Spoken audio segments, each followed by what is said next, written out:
Hunter Wade at the Athletes Lounge podcast, and I'm here with my guest. Waylon Schenk, the athletic director and head football coach at North Posey High School. Coach, just hopping right into it. How do you think your season's gone so far? I know you're past round one of sectional. You're in round two, and up to this point, how do you think your season's gone? Our guys have played really well. We're 9-1, and we're able to win the conference small school division in the PAC and advance into round two. So so far we're really pleased with where our guys are. You've only dropped one game all season up to this point, right? Yeah, Heritage Hills. Yep. So what do you think's been, may not the secret, but what's been like the keys to your success for only dropping a singular game up to this point? We're a real senior heavy team right now, and there's a lot of leadership that comes with having that many seniors, and that's been a big part of it. And we've been able to play a pretty physical style of football, and when you can do that, you usually have a lot of success on the field. So out of your wins so far, was there any win that maybe wasn't better than the others, but in your mind thought it kind of confirmed that you could go places this year? Yeah, I mean, really, the first one was the game that kind of stuck out to us was the loss at Heritage Hills. I mean, that's a really good football team, a high ranked 3A team. We didn't play our best game, but to hold that high powered offense to only 10 points, we came out of there feeling like we may have lost the game, but we passed the test, and I think it gave our kids some confidence that no matter who we show or who we go to play or where we go to play, that we got a shot to win the game. And then, you fast forward to week 8, which was really the conference championship game against Southridge. We haven't had a ton of success against Southridge in recent, history here at North Posey, and to be able to get that win under our belt and clinch the conference was huge for us. You've had some really big margins of victory. You had 63-0 against Tecumseh. You had 70-0 against Pike Central. You had 55-8 against Perry Central. What's been the how have you, I guess, achieved those, numbers? Has it just been running it down their throat? Are you a pass heavy offense, or how do you think you've really? It's been a combination. First of all, our special teams have played really good, and when your special teams are playing good, you get good field position, which typically leads to quicker scores, and then our defense has played really well. So they've gotten a lot of stops and given us a lot of opportunities on offense, forced a lot of turnovers, which again has created some short fields. And when you do that, you tend to light up the scoreboard. And we've been a lot more balanced really in the last 5 weeks than we were early on. We've started throwing the ball a lot more as our confidence has come along in the passing game. But last week in the sectional win, I think we threw for 185, ran for 280. So it was as balanced as we could be. We were about 50-50 in terms of play calls. So that's where we want to be. That's where we feel like we've got to be to play deep into the tournament. I know different coaches handle this. Are you the ones calling the plays on offense and defense? I'm sure you have coordinators, but are you the one managing everything, or do you let your coordinators kind of work and then you put it all together? Yeah, we come up with a game plan together. I do call the offensive plays. Sean Fisher, who is actually our principal here at the high school, is our defensive coordinator. He makes all the defensive calls. And then Joe Neidig, who is our special teams coordinator, he kind of runs everything through me. But at the end of the day, he makes the calls on special teams. So with the you got a matchup coming up against Modern Day. Yep. So anything that you're looking at for that matchup, because they're 3-7, but they've been a tough 3-7. Uh they haven't been blown out that much. So is there anything you're looking at to try to neutralize on their end? Well, they're 3-7, but they're probably the best 3-7 Yeah. 2A school in the state. They've played a tough SIAC schedule. They're the defending 2A state champs. The year before that, they were the 2A state runner-up. So, we got a tall task ahead of us Friday night. As a school, we're 0-20 in the history of this rivalry. We've never beat them in football, and I think that's just the key is mentally preparing our guys and mentally getting our guys to believe that we can knock them off. And I think that's half the battle when you're dealing with high school age kids. So because of the you guys have had a lot of success this year. Have you had to try to keep your kids grounded at all and try to get them not to, overconfident? Because when you're beating, when you're winning 70-0, I'm sure, high school age kids feel invincible sometimes. Well, the good thing is we do have some senior leadership, and these guys set some goals early on in the season, really before the season started, and they knew to achieve those goals. We got to take it week by week. So we've done a really good job of kind of managing expectations, keeping our eyes on the prize, knowing that each week if we don't get better, that we're not going to hit those goals, and our guys have done a great job of handling it. I mean, they are 16, 17, 18-year-old kids, so there's days where practice isn't the best. You got to get them refocused. But for the most part, we've been really pleased with how they've approached everything. So because of you've been there 7 years, how has, if it has, your coaching style kind of evolved over those years? I think I've probably changed more this year as a coach than I have. And I was at Princeton 5 years as the head coach before I came to North Posey, so this is my 12th year overall. But it's hard, especially when you're a young coach and trying to figure this thing out. It's sometimes I really struggle to delegate and trust my assistant coaches and give them the freedom to do some things. And I've really felt like I've made a real conscious effort to allow that to happen. There's times I got to walk away and just let them run some things and not be micromanaging everything. We've got some really good guys on my staff. Go back to our off-season meeting last year after we had dropped the sectional final to Mater Dei last year. We just kind of evaluated where we are, what needs to change, and I let our staff kind of evaluate me and what they wanted to see me do different. And I've really put a lot of effort into trying to be the person they need me to be to get this program where we want to be. You mentioned that the passing game for you guys has opened up a lot over the last few weeks as compared to earlier in the season. What do you think's been the big contributor to that? Is the O-line getting better pass protection? Is the quarterback play better? What do you think the receivers getting more separation? What do you think the big factor is? We kind of pride ourselves in taking advantage of what the defense gives us. One thing we look back at, we didn't throw the ball as much in a lot of games because we were up big, and you kind of just take the air out of the ball and try to let that clock run and show good sportsmanship, and throwing the ball when you're up 35-0 is the best way to approach it. So our stats may not indicate how well we can throw the ball because I think really 8 of our 10 games have been in that running clock situation. So, but our quarterback has gotten a lot more confident in the last 5 weeks. We've put a ton of time into getting our timing right with our receivers and our quarterbacks. Our O-line has done a good job all year of protecting him. And Liam's a really good thrower. He showed that in past years. But I think we just got a little off track early on because we were in the running clock situations and in the rhythm. We lost rhythm, and getting that back has been key for us the last 3 or 4 weeks, and showing people that, hey, if you want to play man coverage, we got guys that can hurt you, and we got a quarterback and get the ball where it needs to be. So the two close games, or the two games that were close, were the Southridge and Heritage Hills games. So how big are those games for going forward? Those two games, kind of gave you some clock management, gave you some, close game action. How valuable is those two games as compared to some of the other games, which, some of your games have been pretty lopsided. So I assume we learned a lot from those two games. Like I said, I mean, sometimes you learn more from a loss than you do from winning.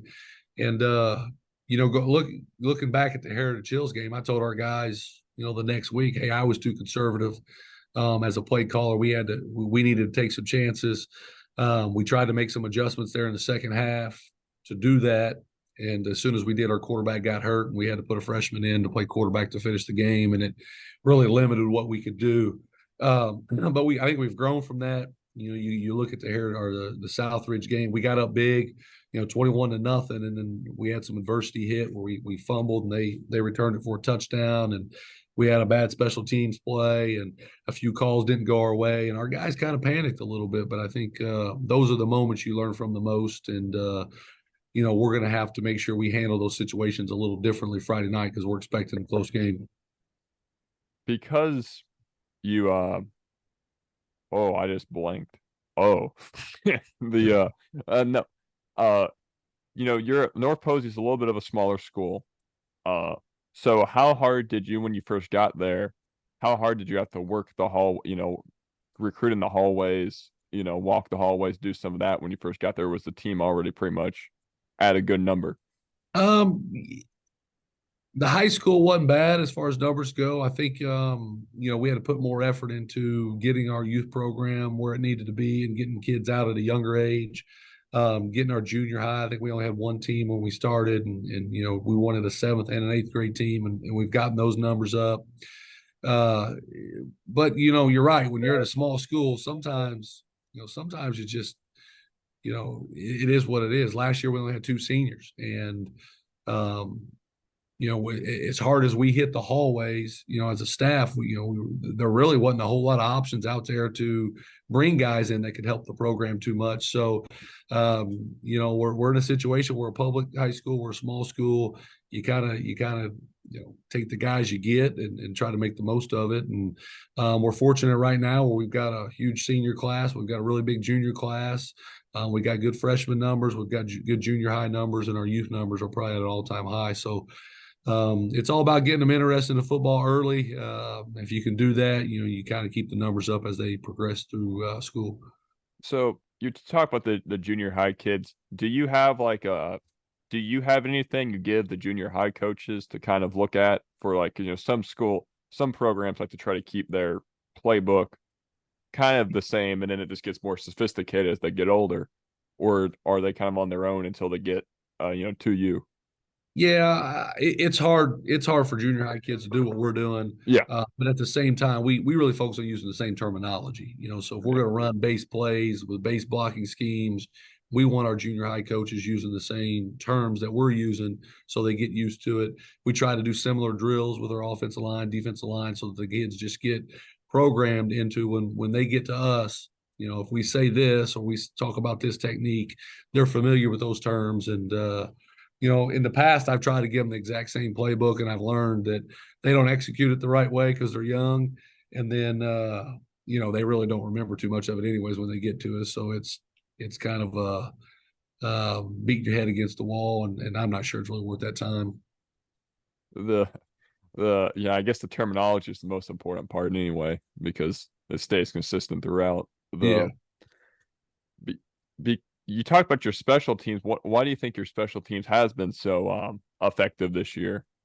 Well, we made a decision in the offseason that we feel like one of the things that we can do to give ourselves an advantage is to put a ton of time into special teams, because we weren't real sure that a lot of high school teams don't do that.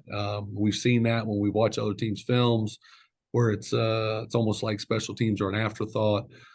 We look at our special teams as just another opportunity to score or another opportunity to take the ball away, and we do schedule in a ton of time uh, to work on those things throughout the week, and it's paid off. Our kickoff coverage is better than it's ever been. We're really good on our extra point, PAT field goal type things. Not many people will kick it to us deep on punts and kickoffs just because we got some explosive return guys, and I think they've seen that we put kids out there on the field who really want to do it. And then the other thing is we've really rewarded the kids who have made that commitment to being good on special teams and promoted it. And in the past, it's been one of those things like, oh man, special teams are just a playoff for me to get a drink of water and stuff. And our starters are fighting each other to get on the special teams because we do reward those kids who make that commitment. You're the athletic director and the football coach. What are some of the not the struggles, but what are some of the duties, as an athletic director to have to juggle while also doing, the But football?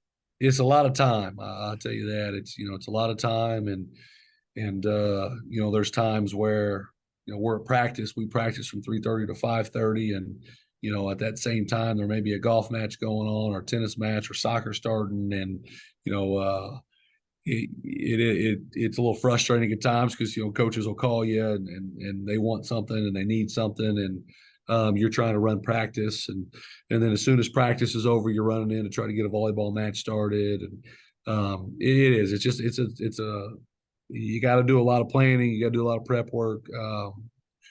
You got to kind of manage your time as well as possible, and then also find time for your family. Your family can't be forgotten. I'm fortunate that I've got a family who loves athletics. My wife's our girls basketball coach here. My son plays football for me. My two younger daughters love being at school and love being at the athletic events. And if I didn't have that, this wouldn't be possible. So I mean, there are a lot of stuff that goes on behind the scenes that to make these programs and these athletic events possible, and it takes a lot of time. You mentioned that you're very kind of junior and senior heavy this year. Uh, do you have any freshmen playing right now? Any regularly on No, varsity? we've got one freshman that occasionally will return kicks and punts for us. A real good athlete.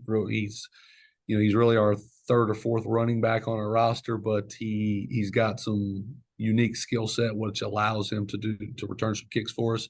Uh, and we've got one sophomore that plays on special teams, but for the most part, we're junior seniors when it comes to the varsity level. And our JV team has had a great season. They finished 8-1, and so we got some young talent coming up. They're just not quite ready physically. Yeah, the difference between an 18-year-old and a 16-year-old is pretty big. Yeah, it's a big difference when you got 3 years or 2 years in the weight room, but a lot of teams are unfortunate and have to play those young kids early, and we're happy with where our program is, that those guys are playing at the level they need to play at for us to be successful. So when you first, we kind of talked about that first year when we're kind of having to, I guess, get the junior high numbers up. The are there Did you ever try to go to like I'll use baseball example, baseball games to see if like any of the baseball kids who don't play football would be good athletes for football or Oh yeah, we looked everywhere. We looked in PE classes. We looked at I'm being an athletic director. I'm in all the games anyways, yeah. and you go out to the track, see who can run, and we've done that. We've been able to find some kids from other programs. Cade Baker is a great example for a kid we have right now that up until this year just played basketball and baseball, and he's won the starting corner job for us. We saw him as a great athlete, and he's got some friends that were playing, and he kind of fell in love with the weight room and put on some muscle. And we talked to him about, why don't you come out and give us a try? And he was a little hesitant because didn't know much about football. Was afraid, I get out there, I'm not going to play much because I'm not aware of. But when you're a good athlete at the high school level, there's a place for you on a football team. You mentioned that your passing games opened up this year, a little bit later in the year. Has there been anything else that from the beginning of the year to the end of the year you think your team's got a lot better at? Um, yeah, we're more consistent in terms of being able to run the ball between the tackles. And that's part of scheme. We went in, we a lot of times pull guards and do some different things, and we got exploited a little bit against Heritage Hills where they just read our guards and they chased our guards, and we knew we had to make some changes. So we put some different options in where we're not pulling those guys, or we false pull those guys and get people to chase one way and we get the ball the other. And as we've done that, it's allowed us to become a harder team to scout, I think a harder team to prepare for. And it's kind of helped us, put up the points we've been able to put up. So when you go against a school like Mater Dei, Mater Dei is bigger. I mean, it's a fair amount bigger, right? In North Posey.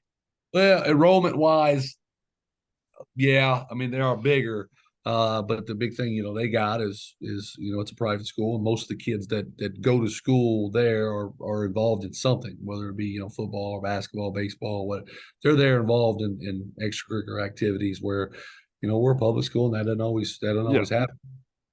Yeah. And so is there not and you mentioned your 0-20, program against them. Is there any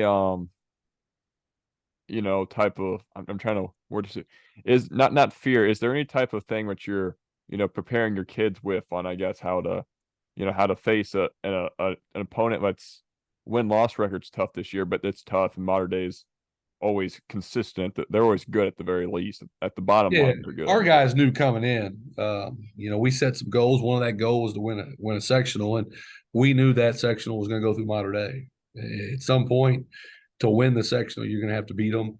And we've tried to change the mindset of our people here, not just in our football program, but as a community of, I think some people, there's some animosity against a modern day, a private school, and that's not the way I look at it. I look at it as, a school like that makes us change the way we approach things and makes us change our standard. We got to get better. And, I think the approach here for too long has been, they're private. It's not fair. We're not going to be able to beat them. And that's not the approach my staff's taking. My staff's taking the approach of we just got to get better. If we want to beat them, let's just get better.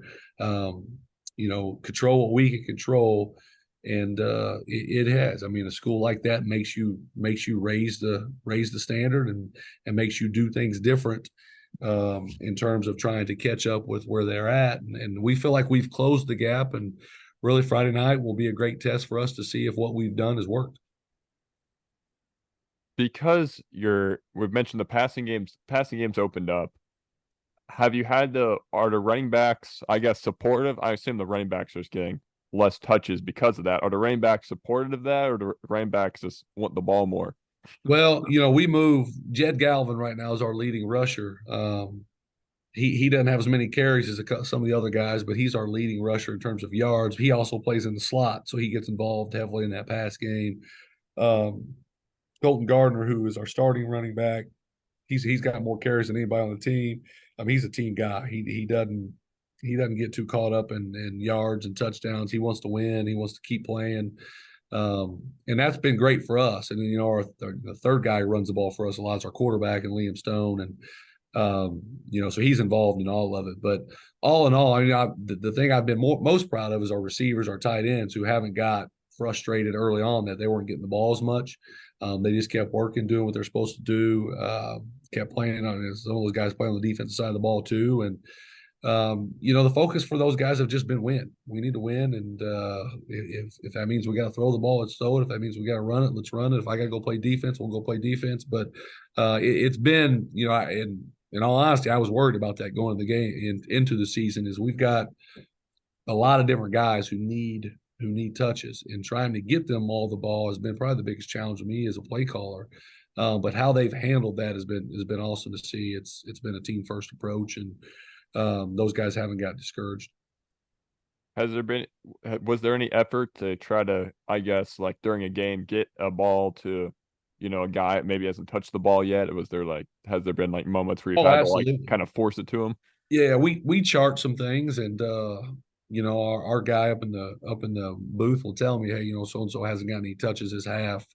We need to force him the ball. We need to get him the ball more, and because we got a lot of guys who can make plays, and there's times, I talked about Jed Galvin, and he was our leading rusher. He rushed for like 1,300 yards as a freshman, and last year he rushed for almost 1,000 yards, but missed 4 games with a shoulder injury. And this year we've moved him back and forth from tailback and the slot, and he's got fewer carries this year than he is a freshman and a sophomore, but he's closing in on 1,000 yards. And the good thing about it is we're headed into week 2 of the sectional, and all of our guys look fresh. Last year I felt like we looked fatigued. Their bodies were beat down, and our leading rushers only carried the ball 89 times on the season, so his legs are fresh. His body feels pretty good going into this game. And I look at some other teams, and I look at their stats, and they may have rushed for 1,600 yards, but they got 200 carries, and you start thinking how long can that hold up with a high school kid who's taking a beating like that? And so we're hoping by divvying up these carries and getting other guys touches, everybody's fresh, everybody's ready to go when it really matters, which is tournament time. So your offensive line must be getting pretty good amount of push then for your backs to be able to have that type of average. Absolutely. Our O-line's good, and they're big and they're physical and they're nasty, which is what we kind of preach. And, last year, this group, we broke the school record in rushing yards in the season. All of our skill guys returned, and we lost 2 offensive linemen. And we've had a couple guys step in and fill that role really well. If we can continue to play and find a way to beat Mater Dei and get into the sectional final, we're on pace to break the record we set last year. So, this doesn't happen with a good O-line. Our skill guys know that. Our skill guys are appreciative of the work those guys do. They're tight-knit group. and they're fun to watch. And I've been fortunate enough to be able to coach the O line this year, and it's a fun group of guys. What has your what's your, I guess, your default, your base offensive formation? Is it I formation? What is your I don't know that we could say that there's a base formation.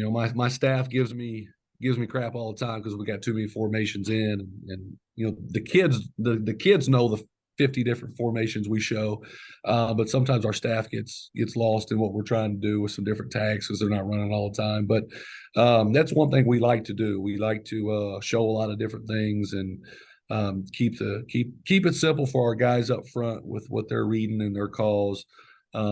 But do a lot of different things with our skill guys. And we're fortunate to have some really smart kids at the skill position. A lot of 4.0 students that you tell them one time and they pick it up. So my philosophy on offense is multiple formations. Make the defense prepare for everything, and then once the game hits, figure out how they've adjusted, and then go to what we know will work against that stuff. so a lot of the and also a lot of those different formations hard to game plan against you Yeah. when you have 50 different formations. The what's your base defensively then? What do you We base have a 3-4, um, cover two look, and then from there we make a lot of different adjustments. We could walk into a 4-man front, a 5-man front when needed. It just kind of what we do is pretty multiple. It gives us a lot of options. So when you play a team like Tell City, who we know is going to run the ball 65 times a game, it allows you to walk some guys up, get 5 men on the line of scrimmage, tighten up your pass coverage, and then you play a team like a Mater Dei who is going to be in spread, shotgun stuff, and throw the ball around. It's real easy to adjust right back into a 3-4 and drop extra linebackers into coverage and do those things. So it's something we've worked on for the last couple of years to try to get it to fit our personnel. And again, we're really fortunate to have some defensive backs, some safeties, inside linebackers who are really smart kids. And it's funny, they'll make calls on the field by themselves a lot, and they kind of just figure some stuff out. And they see this formation, they know what they like to check to, and we've because they've shown the ability to do that, we've given them freedom to do some things back there.